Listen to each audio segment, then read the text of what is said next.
Hello mga kasampol, Sample Creature nagbabalik. Hindi tayo makapag-upload ng dire-diretso ngayon mga kasampol at medyo busy po tayo. Ayan, tingnan nyo naman po, tuloy-tuloy pa rin ang pag-ulan dito sa amin sa Cardona. Tingnan nyo po yung partil namin.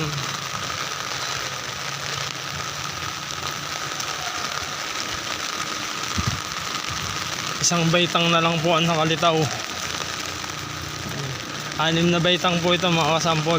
Pero tingnan nyo, isang hakbang na lang tubig na. So inaasahan natin na mas tataas pa ang tubig kasi halos tuloy-tuloy pa rin po yung pagulan. Ayan mga kasampol. Yan ang update po dito sa amin.